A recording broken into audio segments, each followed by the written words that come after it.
Hey, Casey, so much focus is on you guys in this quarterback competition. How do you feel like you've set yourself apart? How do you feel like you've done this spring?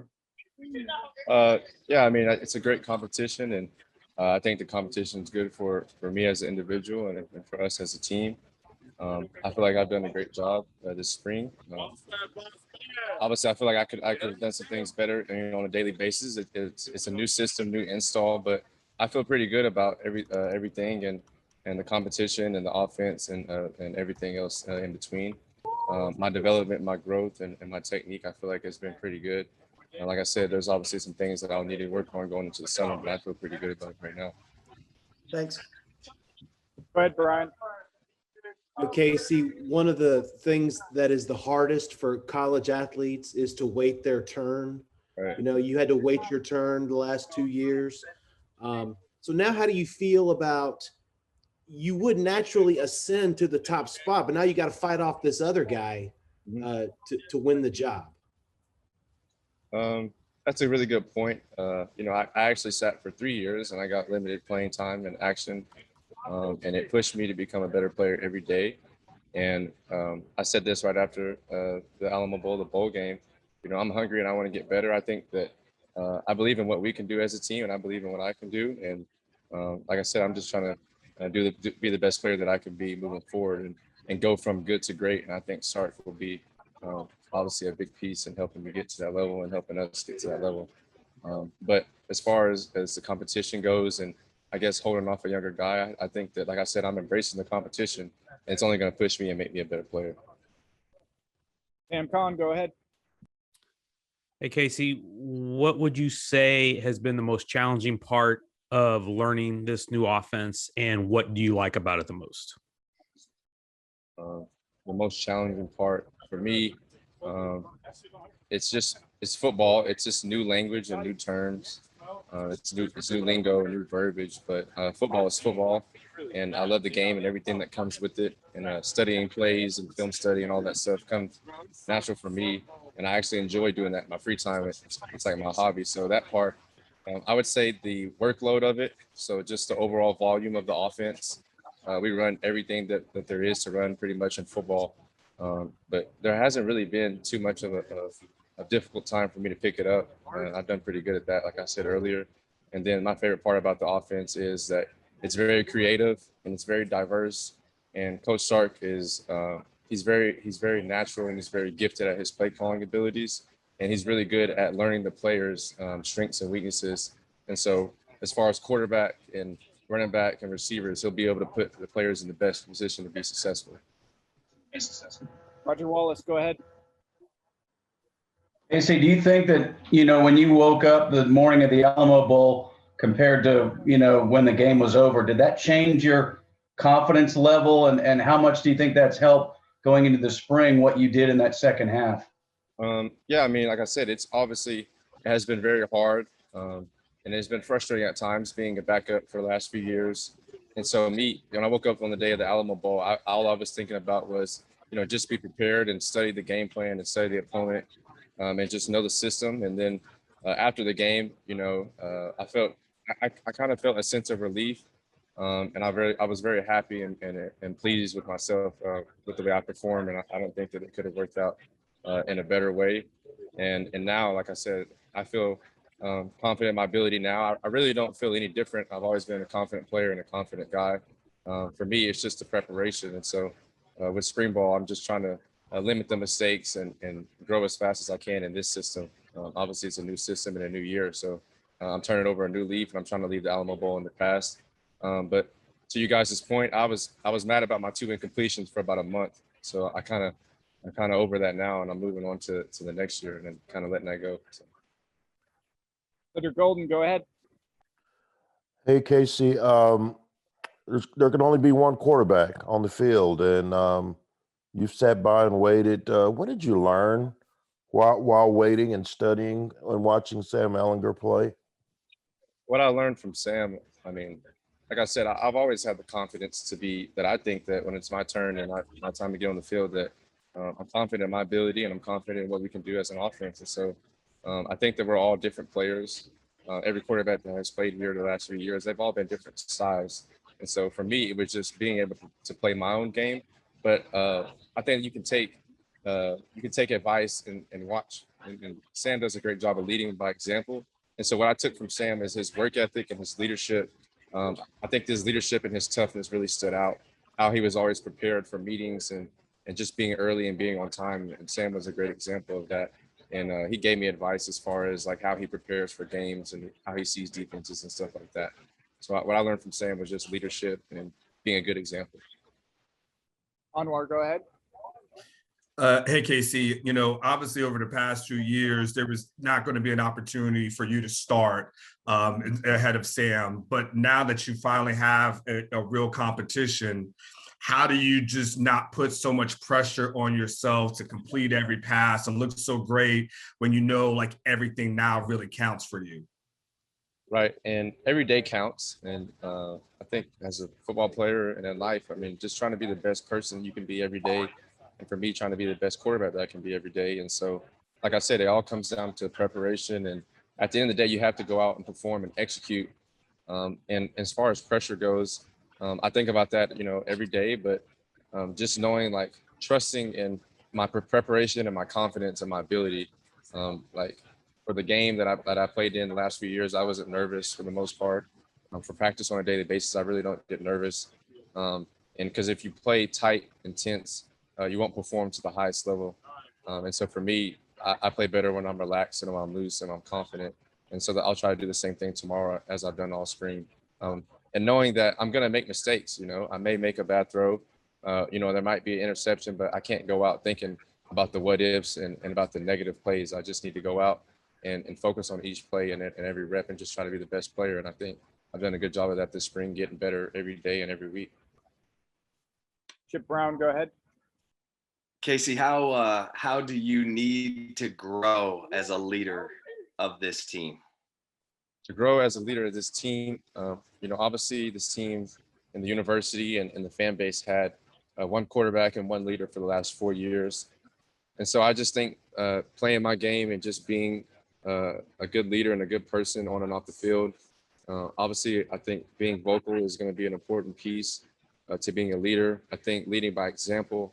And then what I've done a great job with my leadership is building relationships off the field.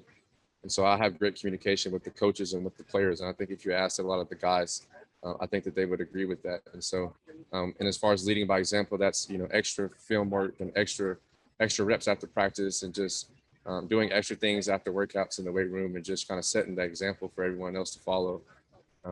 But the biggest thing for me now is just being vocal and feeling like I have a voice. And, I've spoken up in the past, even as a backup, but now I really am taking it upon myself, that new role of leadership, just to be a vocal guy and kind of be the leader in the front of the team. Hi, when Steve was hired and you had known what Mac Jones had done, what Tua had done, and his background with quarterbacks, what was your reaction to that? My initial reaction, I found out, I was at a camp with my dad. And so I found out right after I gave a speech to some kids. And at first I was surprised and I was shocked. I didn't see it coming, but I was excited. I mean, Alabama was getting ready to play in the national championship. I think Coach Sarkisian is I obviously think he's a great offensive play caller, a great offensive mind. He's very smart and gifted. And my first reaction was, well, how can I get a hold of him? So I texted our athletic director, Chris Tocani, and I got a hold of Coach Sarkisian's phone number. And then as soon as I got his phone number, I immediately started bugging him about, the playbook and how can I learn and where can I watch film. And I started watching Alabama games from the day he got hired. And I called him, that very same day. And then I've been watching Mac Jones and Tua from Alabama 2018, 2019, 2020. And I've been learning from those guys as well. Even just yesterday, I watched a full game, Alabama versus Georgia, because kind of just watching the offense and how Mac Jones operates. And that has been a big piece for me, is just studying the film. And I immediately started building a relationship with Coach Sark from literally the day he got hired all the way until he stepped foot on campus. Cole Thompson, you're up. Hey, Casey. So it maybe is a little different of a relationship that you had with Sam because Sam was the full-time starter, but now you're going through a different battle with Hudson. And each day it's a new rep and a new status. Has Hudson taught you anything, or have you taught Hudson anything in practice that has built your relationship even stronger than what it was? I mean, Sam and I were pretty close, and we communicate with each other on and off the field about ways to get better and kind of just different looks that we saw. And I think it's a mutual relationship. It's a two-way street. Like, it goes both ways. And so Sam would communicate with me, and I would communicate with him and help him out. At the end of the day, yeah, we want to compete, but whenever they decide to name a starter, I mean, you just have to play your role. And for right now, me and Hudson, I mean, yeah, we're friends on and off the field, but whenever we go out, you know, we want to be the best player, and obviously we want to try to beat each other. I think there's a friendly and healthy competition that's going on. But no, I wouldn't say that I've learned anything really from Hudson. Just I think that we do a great job of pushing each other and competing. And yeah, our relationship obviously is very good. It's healthy. We don't worry about the outside noise or anything like that. We're just trying to focus on reps during practice, and whenever we can help each other and we see opportunities to help each other, or I guess steal, you know, maybe a type of throw that he did or a footwork that he done. We do that when we can. But no, I haven't really, I guess, just learned anything from Hudson. And you would have to ask him if he's learned anything from me. I just think that we have a good relationship and a good competition going on. And I think that at the end of the day, the coaches will decide what they want to do. Time for a few last ones. Danny Davis, go ahead. Casey, why did you switch jersey numbers? And has Sam said anything about in the 11? Oh yeah, I forgot that you guys were going to ask that question. So I actually wore number 11. I wore number 11 mostly my whole life until I got to college. I only didn't wear number 11 because it wasn't available. I wore number 11 4 years in high school. I wore it for 2 years in middle school, and I wore it in Little League as well. So I've been wearing number 11 pretty much my whole life. And so 11 to me just feels like me. It's a comfort thing. Like, you know, the number means something to me, and I have my reasons of why I wear it. And I actually, so quick story, when I committed to Texas, I took my recruiting pictures in 11, and I thought Sam was going to switch from 11 to number 4 like he wore at Westlake. And so we kind of had a deal, and I even offered like to pay him money to switch multiple times throughout his career, but he just wouldn't do it because once he played as a freshman, he said like that was his new, you know, his new identity. So I waited my turn to get my reps, and I've waited my turn to wear number 11. And as far as Sam goes, just so everyone knows, Sam was well aware that I was switching to number 11 for the last few years. And then even last year, towards the end of the season, before the bowl game, I told him that I was going to switch as well. So he's cool with it. There's no problems with it. And I don't think I really need his permission because he was already aware of the situation that was going on. So that's what happened. Jim Bertuno, go ahead. Yeah, hi. You did wait your turn. You did stick this out, but a couple of years ago, you were considering leaving. What went into your decision to stay? And I assume that seems like a pretty good idea at this point. I think in life you get rewarded if you go through adversity, and I think I went through some adversity the first few years here on campus. Obviously, you guys know I'm from Oklahoma City. I come into Austin, Texas, and moved away from my family and away from my friends. It's a hard thing to do. But I think I've grown and matured, and my decision to stay was based on the fact that I knew I could be the backup in year 2, and I knew that I would be able to compete and push Sam, and also to learn from him. And I'm glad that I'm glad that I waited my turn, and I'm glad that I didn't play right away. Obviously, the competitor in me wanted to play right away as a freshman or a sophomore, but now looking back, I think my maturity is really what helped me stay here. And I think I've embraced a new chapter in my life and a new role. And that kind of was another factor that led to my decision of switching back to number 11. It's kind of getting back to my old self and my old ways, being able to just play my game and to start a new year and start a new chapter. I just wanted to go back to the old me, per se. So my decision to stay, I think it is going to pay off in the end. And now we look up and I have Steve Sarkisian as my head coach and my offensive coordinator, and he's obviously one of the best in the game to do it. So I think it's a blessing that I went through everything that I did to end up here. Got time for two quick last ones. Joe Cook, go ahead. Casey, in the middle of a very serious position battle in quarterback competition, what's it like having Vince Young come and talk to all the different quarterbacks? And did you speak with anything specifically about him, or speak to him about anything specifically? Vince and I have a pretty good relationship. He actually started to build a relationship with me when I was getting recruited out of high school. And on my first visit here to Texas, February 25th, I think 2017, I came to junior day, and Vince and I talked whenever he was here. That was the first time I met him in person, and we had a long talk for about 20-30 minutes, just one-on-one. And from 2017 to today, we've always kind of been in communication off the field. He's a great mentor. He gives me advice, and then when he comes and watch practice, all he does is he kind of tells me ways I can get better, like just running or throwing, or leading guys, being in the front, being vocal. But no, we've kind of had a pretty good relationship. And Vince Young, Colt McCoy, Michael Huff, Quandre Diggs, all the guys that have played here have done a really good job of just being there for me and for the rest of the team, and just being that role model, I guess, or being good mentors. Last one, Brian Davis, you're up. Casey, do you have any expectation at all of when Coach might name a starter? Is this something you want to be done going into the summer, or do you think this is going to go into August? That's obviously a tough question for me to answer. I think that I can just control what I can control and focus on being the best player on and off the field that I can be. I think it's up to coach to decide when to name a starter. But traditionally and usually, that goes throughout the summer and into the season. Like I said, I think the competition is good for me, and it's good for the team. But I have no idea of when he's going to decide to name a starter and how he's going to handle that. I'll leave that up to him, and I'll leave the playing part up to me. But as far as if I had it my way, to me, it doesn't matter either way. I think at the end of the day, like I said, coach will make the best decision for the team.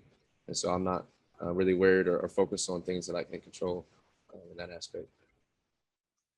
Hudson, good morning. I'm curious, can you tell us what the new coaches, Coach Sarkisian, Coach Milway, have done to help you raise the bar on your game? Are there specifics that you were working on, but they just took you to another level, taught you something that maybe you weren't aware of, or that you're honing your craft on? Yeah, absolutely. They do a great job with communication and making sure I know everything on each type of play in every situation. So they do a great job on communication wise and making sure we know everything when we go out there. But just using more of my vision, opening my vision, seeing defenders, protection wise. And they're great coaches, and they're great at what they do. Chip Brown, go ahead. Hudson, how would you like A, B, C, or D? How would you grade your spring so far, and what sets you apart as a quarterback in this competition? There's a lot of new things to learn. Just having a new offense, a new coaching staff, getting to know them well, getting to know how they think. So it takes time, but I feel like we progressed well in the spring, and we've all kind of adapted to their new style and their new offense, and we're just trying to grow each and every day. So, Carter Yates, go ahead. Hey, Hudson, so obviously you're in a quarterback competition, but how is your personal relationship with Casey Thompson, and how have y'all been motivating each other every day in practice? No, we're great friends. He's a great dude, great player, and we make each other better at the end of the day. So, we're there for each other, but at the end of the day, we know it's a competition, and we push each other, and that's how it should be. So, we're great friends. Dennis, go ahead. Hudson, a lot of focus on you guys, but you come from a high-profile program like Lake Travis. How much has that helped you, I guess, deal with the enormity of it all? A lot of people talking about you. A lot. I try to kind of block it off and just focus on each and every day, and just to try to get better every day and kind of block everything off. And if I do that, everything will play its part. But Lake Travis prepared me a lot for situations like this, and I'm grateful for that. Sam Kahn, go ahead. Hey, Hudson, since Coach Sark has gotten here, what would you say is the most challenging part of learning this new offense, and what do you like about it the most? He loves to take shots. He'll keep taking shots. So just understanding when the shots are there and when to check the ball down, because just knowing he's going to call those plays over and over again. So just taking the right opportunities as they come, just being smart with the football. Roger Wallace, go ahead. Hey, Hudson, I know, Saturday's a glorified workout, one of 15, but you're going to have fans in the stands, you're going to have television. How important is that day just to kind of leave an impression on the fans? I mean, it's exciting. Like I said, just take each day how it is and prepare for each day. So I'm not trying to make it any bigger than it is. It's just another practice, and just go out there and control what I can control, and things will pan out the way they should. Brian Davis, go ahead. Hudson, you talked about playing at LT, but obviously this is a different level and a totally different stage. Do you feel like that KC might have a leg up just because he's been there longer, or do you think that won't matter? I mean, he has had experience, but I mean, at the end of the day, I think you grow and you learn in new opportunities like this. And I mean, I'm excited for what the future holds. And like, again, I said, I'm just focusing on the present, and doing that will take care of the future. Cole Thompson, go ahead. Hey, Hudson. So we were asking Casey about when he found out that Steve was going to be the next head coach at Texas, and how he was at a camp, kind of talking to kids, and then immediately getting in the playbook, wanting to learn. Just can you take us back to the moment you found out that Steve was coming to Austin, and what's your relationship been with him since the second you found out that he was going to be your next head coach? Mm-hmm. I mean, even with the last staff, every staff has different ways of doing things, and when he was hired, I mean, I was excited and I was ready for just to kind of build a relationship with him and the new staff. And yeah, my relationship's great with him. We're continuing to build trust, and that takes time. So yeah, just taking each day, each step, and going forward from that way. Joe Cook, you're up. Hudson, in the midst of a pretty competitive quarterback battle, that's serious business. How nice is it to have guys like Vince Young and Colt McCoy come out and talk to the quarterbacks and kind of break up the monotony a little bit? I mean, it's great. Those guys are legends, and just growing up watching them play, and now them giving me advice is really cool. So I'm just trying to soak everything in that they tell me, and try to play it to my game as best as I can. Anwar, go ahead. Hudson, I'm kind of curious, off the practice field, what other things do you do to try to improve as a quarterback? Can you talk about the film study that you do, maybe working out with other guys on the team? I'm just kind of curious what you do outside the practice field. Especially with the new playbook, obviously film is important, and so I've been trying to dive into that, getting to know the system really well, and it takes time. So I'm just diving into that. And just getting extra workouts, extra throwing sessions with the receivers, and just doing extra stuff, because that plays a big part. Got time for the three last questions in queue. Cedric Golden, go ahead. Yeah, Hudson, the minute Sam left campus, the quarterback competition started. I'm interested to know, when's the last time you've been in a serious quarterback competition? Probably my sophomore year of high school, I'd say. I ended up playing receiver. Matthew Baldwin ended up going to Ohio State. He was a senior. But I'd probably say that. But I mean, I'm excited for this this chapter and this journey. And like I said, just take it day by day, and things will work out how they should. Sam Khan, go ahead. Hudson, what did you learn from Sam over the time that you were here, and is there anything that you've learned from Casey since you've been here? Mm-hmm. Yeah, absolutely. We all learn from each other, but Sam did a great job at kind of showing me the ropes on and off the field, and how to mentally prepare yourself for games, and just everything outside of football too. Just carrying yourself a certain way. And yeah, Casey too. I mean, he's been here for a while, so I mean, he's great at what he does as well. preparing himself and everything like that. So it's been fun. It's been a cool experience so far. Two last ones, Chip Brown, then Brian Davis. Hudson, how do you need to grow as a leader of this team? I would say just being more vocal.